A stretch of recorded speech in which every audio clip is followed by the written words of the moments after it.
السلام علیکم ناظرین، میں ہوں ضیاء الرحمن اور آپ دیکھ رہے ہیں ہمارا یوٹیوب چینل قصص الانبیاء۔ پیارے دوستو، فرعون نے ایک خواب دیکھا کہ بیت المقدس کی طرف سے ایک آگ آئی اور مصر کی تمام قبطیوں کے گھر جلا گئی، لیکن بنی اسرائیل کو کوئی نقصان نہیں پہنچا۔ بیدار ہونے کے بعد وہ بڑا خوف زدہ تھا کہ اس کی تعبیر کیا ہو سکتی ہے۔ اس نے اپنے کاہنوں، عالموں اور جادوگروں کو جمع کیا اور اس کی تعبیر پوچھی۔ انہوں نے کہا کہ اس خواب کی تعبیر یہ ہے کہ بنی اسرائیل میں ایک ایسا لڑکا پیدا ہوگا کہ اس کے ہاتھوں اہل مصر یعنی قبطی تباہ ہو جائیں گے۔ تو پیارے دوستو، اس ویڈیو میں ہم فرعون کے خواب اور اس عظیم بچے کے بارے میں جانیں گے جس کے مارنے کی فکر میں فرعون نے بے شمار معصوم بچوں کا قتل عام کیا۔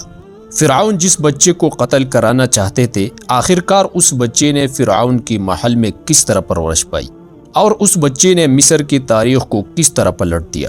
تو پیارے دوستو، ان تمام تر سوالات کے جوابات ہم آپ کو اس ویڈیو میں بتانے والے ہیں، لہٰذا آپ سے گزارش ہے کہ ویڈیو کو آخر تک ضرور دیکھے گا۔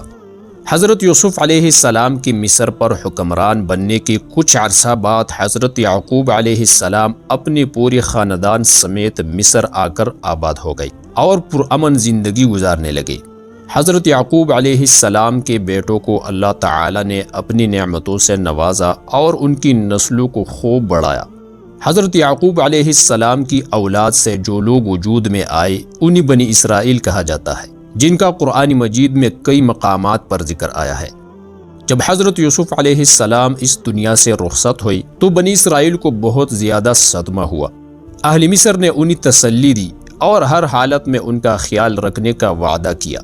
کچھ عرصہ تک تو اہل مصر نے اپنے قول کا پاس رکھا اور بنی اسرائیل کے عزت و شرف کو تسلیم کیا، لیکن رفتہ رفتہ بنی اسرائیل کے علماء نے لوگوں کو اللہ تعالیٰ کی طرف دعوت دینا چھوڑ دی اور دنیا کے حصول میں مگن ہو گئی، اور لوگ بھی اللہ تعالیٰ سے دور ہو کر امیر سے حسد اور غریب کو حقیر سمجھنے لگے۔ بنی اسرائیل کی اس طرز عمل کو دیکھ کر اہل مصر بھی بنی اسرائیل کو نفرت کی نگاہ سے دیکھنے لگے، یہاں تک کہ بعض اہل مصر نے یہ ذہن بنا لیا کہ مصر میں بادشاہت کا حق صرف ہم اہل مصر ہی کو ہے۔ بنی اسرائیل تو کنعان سے آ کر یہاں آباد ہوئی ہے، انہیں ہم پر بادشاہت کرنے کا کوئی حق نہیں۔ جب بنی اسرائیل نے اللہ تعالیٰ کی نافرمانیاں شروع کر دی تو اہل مصر کی دلوں سے ان کا مقام و مرتبہ ختم ہو گیا اور وہ بنی اسرائیل سے نفرت کرنے لگے۔ انہوں نے بنی اسرائیل کی حمایت ختم کر کے اپنی ہی قوم کے ولید بن ریان نامی آدمی جو فرعون کے لقب سے مشہور ہوا اس کی حمایت کرنا شروع کر دی، جو بہت ہی جلد مصر کا بادشاہ بن گیا۔ وہ بہت بڑا ظالم، متکبر اور جابر تھا اور اپنی قبطی قوم کو بادشاہوں کی قسم اور بنی اسرائیل کو غلام قوم سمجھتا تھا۔ وہ اپنی حکومت اور بادشاہت کے غرور میں اتنا آگے نکل گیا کہ اس نے اپنے رب اور معبود ہونے کا دعویٰ کر دیا اور بنی اسرائیل کو اپنا غلام بنا لیا۔ حضرت موسیٰ علیہ السلام کی ولادت سے پہلے فرعون نے خواب دیکھا کہ بیت المقدس کی طرف سے ایک آگ آئی اور مصر کی تمام قبطیوں کے گھر جلا گئی، لیکن بنی اسرائیل کو کوئی نقصان نہیں پہنچا۔ بیدار ہونے کے بعد وہ بڑا خوف زدہ تھا کہ اس کی تعبیر کیا ہو سکتی ہے۔ اس نے اپنے کاہنوں، عالموں اور جادوگروں کو جمع کیا اور اس کی تعبیر پوچھی۔ انہوں نے کہا کہ اس خواب کی تعبیر یہ ہے کہ بنی اسرائیل میں ایک ایسا لڑکا پیدا ہوگا کہ اس کے ہاتھوں اہل مصر یعنی قبطی تباہ ہو جائیں گے۔ چنانچہ فرعون نے اسی وقت بنی اسرائیل کے لڑکوں کو قتل کرنے اور لڑکیوں کو زندہ چھوڑنے کا حکم جاری کر دیا، لیکن تقدیر کی آگے تدبیر نہیں چلتی۔ فرعون اپنے خواب کی وجہ سے بہت زیادہ خوف زدہ تھا، اسے اپنی حکومت کے زوال کا خطرہ تھا، اس لیے اس نے ہر ممکن کوشش کی کہ بنی اسرائیل میں کوئی ایسا لڑکا پیدا ہی نہ ہو جو میری حکومت کے زوال کا سبب بنے۔ اس نے کچھ مردوں اور عورتوں کی یہ ذمہ داری لگا دی کہ بنی اسرائیل کی عورتوں میں سے جو بھی امید سے ہو اس کے پاس جائے اور پیدا ہونے والے بچے کے بارے میں معلومات رکھے۔ اگر لڑکا پیدا ہو تو اسے قتل کر دے اور لڑکی ہو تو اسے باقی رہنے دے۔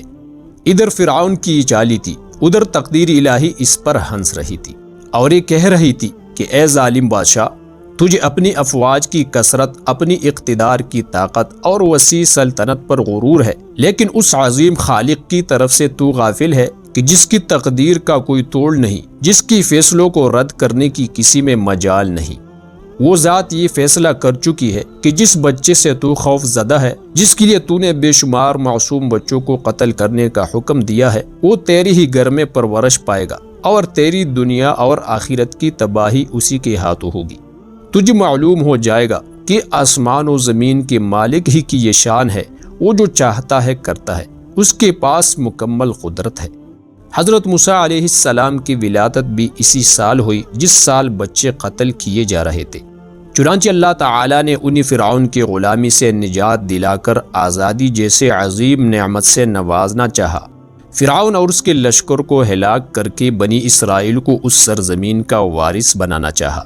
فرعون، حامان اور ان کی فوجوں کو یہ دکھانا چاہا کہ جس خوف سے وہ بنی اسرائیل کے بچوں کو قتل کروا رہے ہیں، اس کا نتیجہ وہ اپنی آنکھوں سے دیکھ لے۔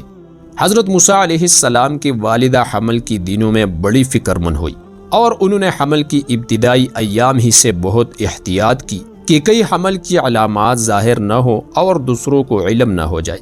جب حضرت موسیٰ علیہ السلام کی ولادت ہوئی تو اللہ تعالیٰ نے حضرت موسیٰ علیہ السلام کی حفاظت کے لیے ان کے والدہ کی دل میں یہ بات ڈال دی کہ اپنے بچی کے لیے ایک صندوق بنا لو، اور جب تمہیں یہ خطرہ ہو کہ فرعون کے کارندے آ کر اس بچے کو قتل کر دیں گے تو اسے اس صندوق میں ڈال کر دریائے نیل میں بہا دینا۔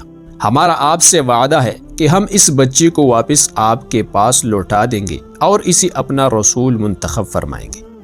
حضرت موسیٰ علیہ السلام کے والدہ نے اللہ عز و جل کی حکم کی تعمیل کرتے ہوئے اپنے بچے کو ایک مضبوط صندوق میں ڈال کر دریا میں بہا دیا۔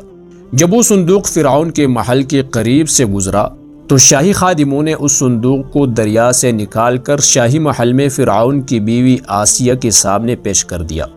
فرعون کی بیوی آسیہ نے جب صندوق کھولا اور کپڑے میں لپٹے ہوئے حضرت موسیٰ علیہ السلام کا معصوم چہرہ نظر آیا تو اس کے دل میں حضرت موسیٰ علیہ السلام کی شدید محبت پیدا ہو گئی۔